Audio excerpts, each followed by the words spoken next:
Alright, let's go through the grammar. Past tense, Michael wins. Number 8. First one's done. When I phoned Helen last night, she was washing her hair. Continuous background action interrupted by a simple past. Yeah? Notice I was washing, not I was washing. I was washing. When I phoned Helen last night, she was washing her hair. That's where your stresses go.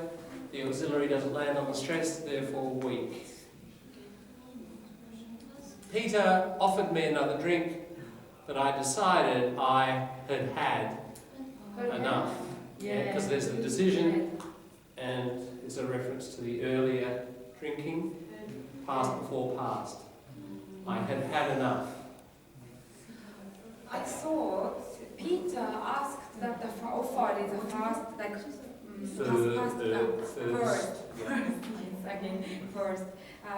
So Peter offered happened first.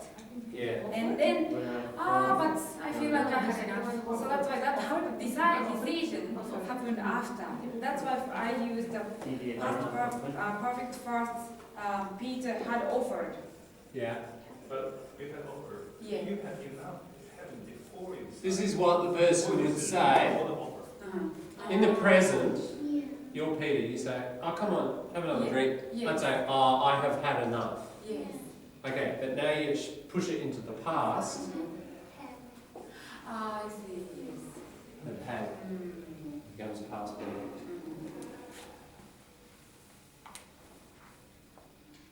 Nobody was watching, background, therefore continuous. So the little boy took the packet of sweets from the shelf and put it in his pocket. So you've got background in the continuous, and then because they're in chronological order, you just have simple past, simple past. Can you repeat that again? What does that mean? Nobody was watching. So the little boy took the packet of sweets from the shelf and put it in his pocket. So it's changed from take has To changed took. to took. Okay. And put stays as put because it's, if you put, yeah, in the verb chart. E. So sweet from the shelf and Put, yeah. Oh, okay, put. So it's reading Yeah. again how it is. Yeah, it stays as it is. I hadn't realised that I didn't realise that I had left my umbrella on the bus until it started to rain.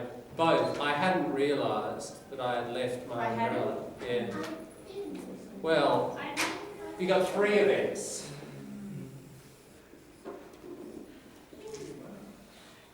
Rain. It started to rain. First event. Okay, then we've got, what is it, keys? Umbrella.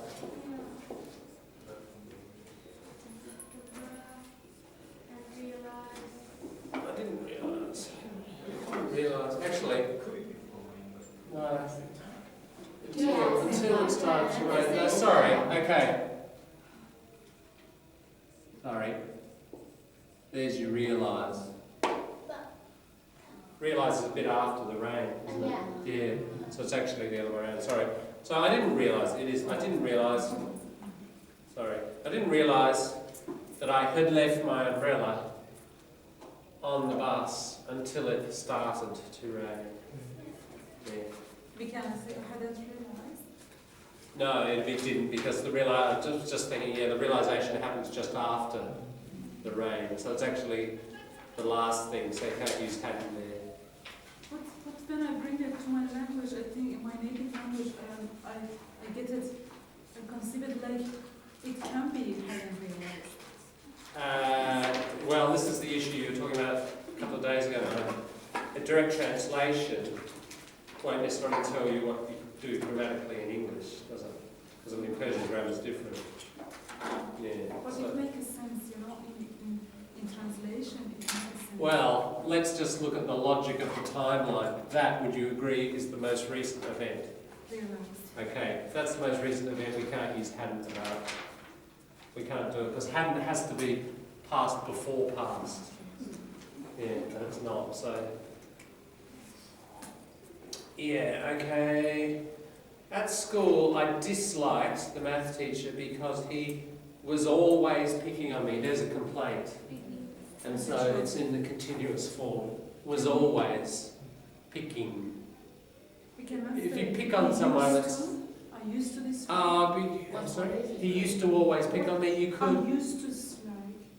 Oh, I see. I used to dislike the math... You could. At school, I used to dislike the maths teacher. You could. But no need to. You can just say I disliked. But that would work. But if you put used to, that means you like him now. Is that right? I used to dislike the maths teacher. Yeah, kind of. Yeah, but now he's a Facebook friend. Yeah. Right.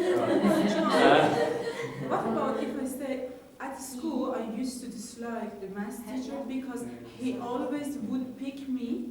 No, he would always pick on me. Pick on me, he would always. He would always pick on me. Yeah, you could. Can we? Yeah. You could do that because he would always pick on me, or he was always picking on me, or he used to always pick on me. You got 3 ways actually. Yeah. Alright, whenever Marion found a job, there was someone who knew that she had gone to prison. Whenever Marion found a job, wherever Marion found a job, there was someone who knew that she had gone. That's an earlier thing, isn't it? So you've got 2 pasts and then something before that. What is yes of you said she went to prison? No, because it's past before past. We've got 3 events. Had gone.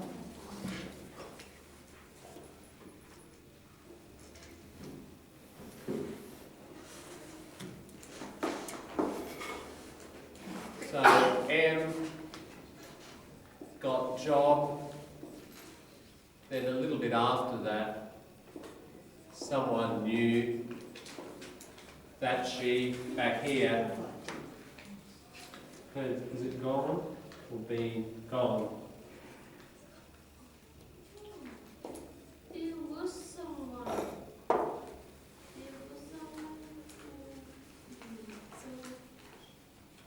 Right. She gets the job, yeah. Oh, I see. There was someone who knew, yeah. So there's a was in there as well, isn't there?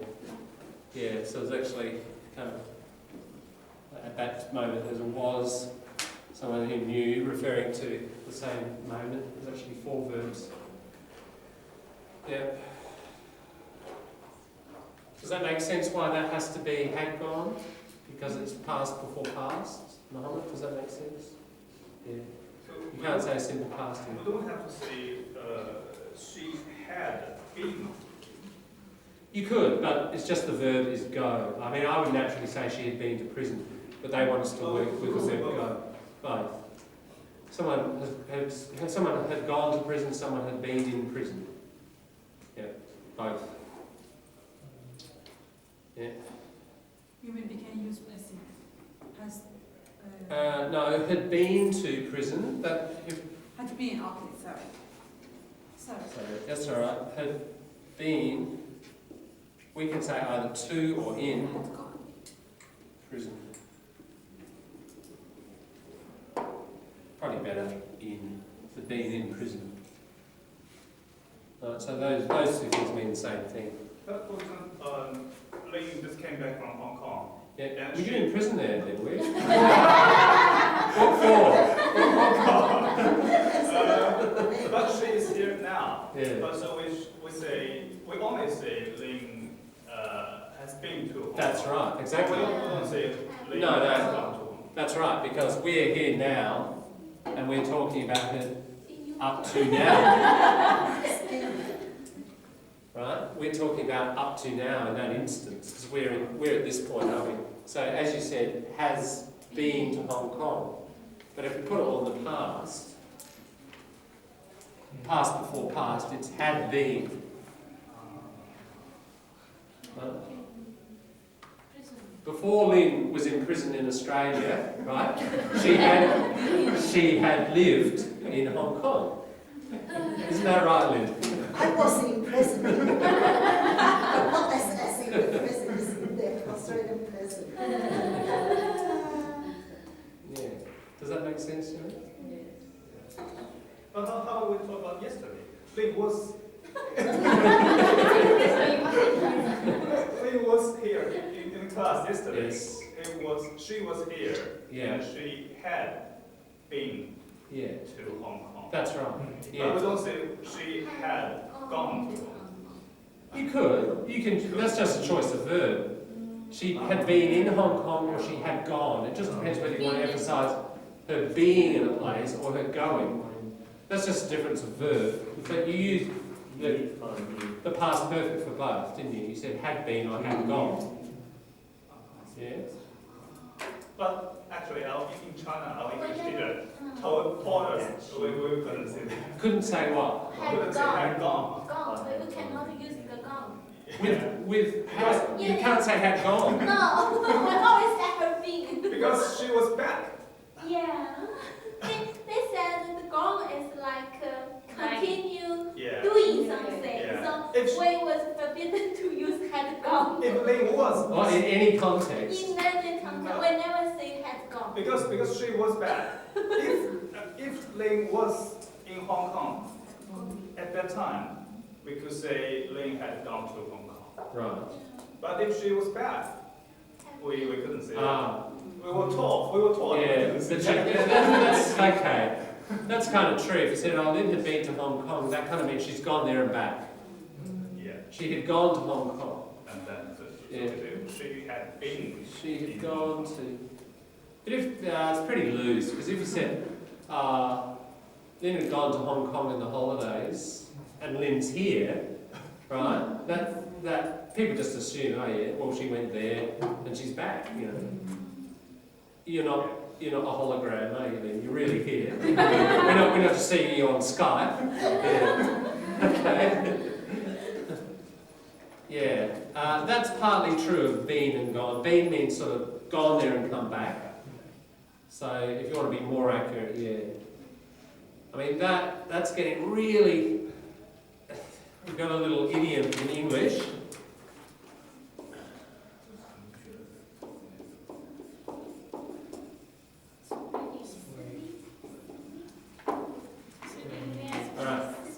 Right? Right? Is it that or is it that? Like, you know, who cares? It's a hair. Like, you know, I did find that in China.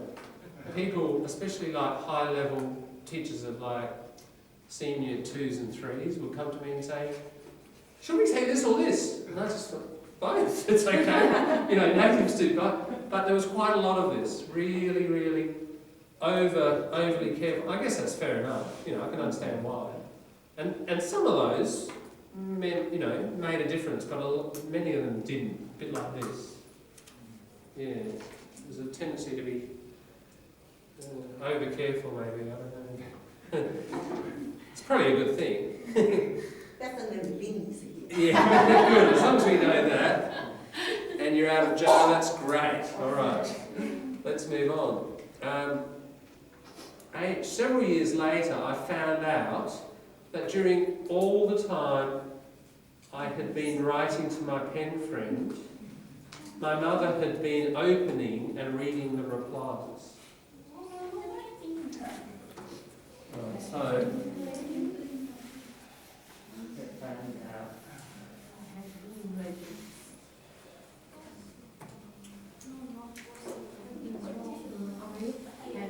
so we got 3 events. And so I found out. So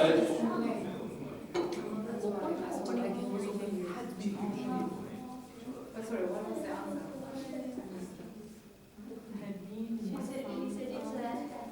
Had been reading and had been Okay.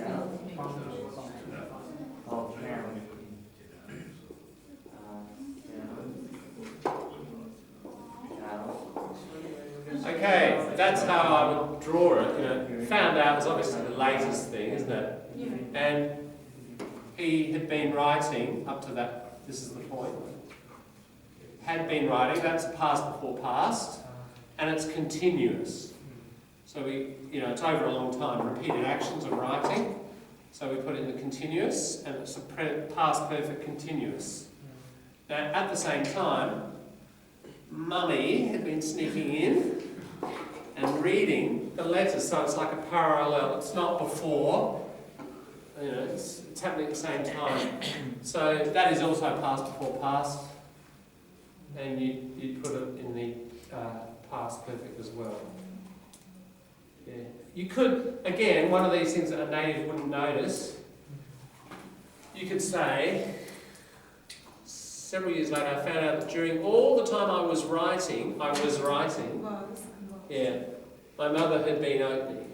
So strictly it would be incorrect, but a native would say it and no one would notice. It's one of those kind of errors I was talking about the other day. So you could use a was there, but that one you'd stick with that one. If I talk to my mom and I said, Mom, I didn't know that you was opening my... You were opening my letters. Yeah. Is that right? I didn't know. Yeah, I didn't know you... Were opening my letters. Like a complaint. That would sound okay to me. I didn't know you were opening my letters. I didn't know you had been opening my letters. Really, strictly, I didn't know. Yeah, And then it should be this, but this is what I mean. If someone said that, I think a lot of people do use it like that. And therefore, because so many people use it like that, it's not really an error anymore. So, was writing, is it acceptable? Was writing? Look, for the purpose of learning this exercise and getting clear past before past, this is definitely what you should have put. Past perfect continuous. But natives would do that reading. Was writing. Yes. So as long as you're clear on this and the logic behind it, that's the important thing. Right? Okay. Yeah. And it is past perfect continuous, is it? Yes. Both are past perfect continuous because there are many times, aren't there, over several years. That's why it's got the continuous form. Yeah. Now look, this raises this issue of error, a native error. And some native errors, people say a lot, but they still sound really awful. Some errors, natives say, would be the same in your language, your first language. Some errors natives say, and they're okay. What's the difference? The difference, ladies and gentlemen, is what I constantly emphasise. Class. If the working class make the error, and only the working class, then it remains an error. But if the middle class and the middle and upper class also make the error, or just make the error alone, and sufficient numbers do it, after a while it becomes acceptable. And language changes. And the acceptance of that change is absorbed. But if the working class say something and they continue to say it, it's regarded as an error. For example, use, hey use. That sounds awful and ugly because it's really only, uneducated working classes say it. Therefore, it remains a low status structure of the language, and middle class and others just sort of automatically go, oh, that sounds terrible. Right? What's the difference? And I bet that's the same with your native language. True? But there are certain, low-class forms that continually are said, and there are middle-class errors that don't fit the grammar, but they don't sound ugly. True? Yeah. So we get the same here. So this is like one of these. If we said was writing, yeah. What's the difference between a working class and a middle or higher class? Well, I mean, it's complex as a mix. Depends in what sense. If we take the non-Marxian sense, then class is socio-economic level, like economics, how much you earn, poverty, plus cultural factors as well. If you take the Marxian notion of class, there are only two classes: proletariat, bourgeois. So I'm talking in the non-Marxian sense, and how most sociologists talk. And it's layers. You know, there are layers of class, not just two. Yeah. Okay. I didn't understand what was going on. So what was going on is the background, and I didn't understand it. We couldn't use that one, first one, in the continuous because it's stative. Understand. Has to be in the simple form. You can't say I was not understanding. It's got to be I didn't understand what was going on. Or I cannot understand. No, because the whole thing's in the past. We have to put it in the past, as per the instruction. Several people were shouting at me, background, and one passerby was waving a newspaper in front of my face. All those are background, so they go into a continuous form. Was ing. Was shouting? Yes, was shouting and was waving. Was waving. And I didn't understand what was going on. Those three are all in the continuous because they're background. For the second or the third section, can we say had shouted? No. Several people had Were No, it's the person is describing what's happening right at that moment. Yeah. Last one. I knew I had done well in my exams even before I received the official results. So let's put that on the timeline. 3 verbs.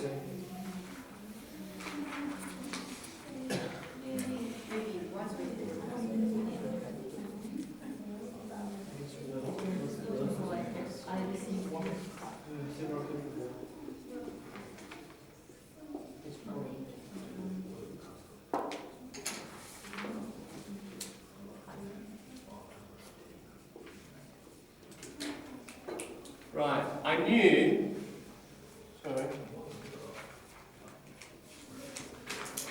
knew, I had done well, okay, even before I received. So because you got your time indicator before, and that's your latest event, so that's not going to be had received, is it? And this is just knew, not had known, because you've got your time indicator before, which tells you what order they occurred in. So they're just your simple past forms, but this one is clearly a past before past. And it's mentioned out of order, and therefore it has to be, it's not in chronological order, therefore that one has to be past perfect. Got it? Yeah? Tricky, ain't it? Yeah, that's the end of our past tense exercise. Now you know it perfectly. Well done. Alright, I imagine that probably introduced a few new considerations to past tense, the more advanced use. You know, some of that might be new to you. Look, a good exercise with any of these sorts of things, you know, any grammar we do, if you really want to, if you feel you haven't got total grip on it yet, one of the best things you do, get a book, get a novel. It's written in this case because this is past. Choose your genre. Where am I going to see this dominant tense? A novel, most novels, get one that's written in the past. Probably 97% of them are written in the past tense. Okay, go and buy a cheap one or photocopy it. Go through, just underline all the verbs. Oh look, why is that a past perfect? Get your timeline out. Which verb is it before? Why isn't that a past perfect? Oh, it's in chronological order. Oh, there's a time indicator, you know. Why is that in the continuous? Oh, it's a dynamic. Why isn't that? Oh, it's a stative. Right? You've got all this in your head now. I would imagine you still feel you need more practice. The best practice is to deal not with plastic English. That's plastic English. That's made up. That's artificial, isn't it? Get real stuff, a real novel, a real newspaper report that's in the past tense, and work your way through it. And just ask yourself all those questions. And you just sharpen your analytical ability and your ability to manipulate these ideas and these forms. Alright, so with all these, we're going to try to do a unit a week, and that's what I would advise you. There's nothing better. I would say we should practice this in the next couple of weeks, after we've done a few more of these, to get a bit of text from all sorts of different places, instructions, posters, funny stuff, a textbook, magazine, you know, keep changing your genre and just read this stuff. Read it first for meaning, get all the meaning clear, and then the second thing you do is you put on your grammar hat and you just go through it. Okay, what's going on here grammatically? Why did he do this? Why did she say that? Why did she choose that form, etc.? That is going to take you all the way to level 5. But if you don't do that, if you're not observing the language around you really, really carefully like that, you'll stop short. So to keep sharpening your instruments, you know, once a week, twice a week, maybe even more, but I'd say it's minimum. Get a text and just do the surgery. Do the grammatical surgery on it. And you keep sharpening your perceptions. And over time, that will you know, feed into your active practice. There'll be a delay, of course, but over time it will. That single activity would be the main thing I would say. If you want to keep pushing on and improving post this course, do that, do that, do that, do that, and yeah, you'll travel slowly but surely. You'll travel where you want to go. Yeah. Just wondering, out of curiosity, when are we going to start practicing for the ISLP? We have. Yeah? We've done a reading assessment and we've done a listening assessment on Monday. We did a quick listening one, remember? Oh, yeah. Yep. Oh, yeah. That was practice because you got to understand the format. We did the Philip Adams. We practiced them. You've also practiced a writing in that time, and I've talked to you about editing processes. So we have practiced it. Okay. Do we have in the future? So we've done it in a different format, like not the format, the one that would be in assistant exam condition. You've done it. Well, we did it in oral format. Yeah. Okay. Yeah. When is our exam time going to start? When we're going to start? You're going to assess us on that? There'll probably be one next week. Next week. Yeah, we've got to start them pretty soon. For reading? And as I said, they could be speaking or not speaking. They'll be listening, reading, writing, and it just depends. Is it a You know, when the cloud comes over, doesn't it? And the lightning strikes. You know, I've talked about that process. If please tell us, we don't lose it, when it would be? No, that's my point. It's not a I've specific explained date? that already. No specific date will be No, that'll be at random. random. Okay. Yes. And as I said, if you don't pass, say you miss because you're not here, you miss a few and you haven't passed, you'll be given the opportunity to do 3. We'll make sure you do 3. I have explained this. Yes. Yeah. All right. Because some students, they can't attend due to difficult circumstances. Yeah. So maybe Yeah. some students would be away during that day. That's right. They will. The exam would happen. Yeah. So But I've explained this. I mean, were you here when I explained it? no, I was away. Okay. I think I arrived late Right. when you were explaining. Okay. I'll just have to do it quickly again. Maybe all the students have to have. Okay. I'll just turn this off because it's not relevant. But just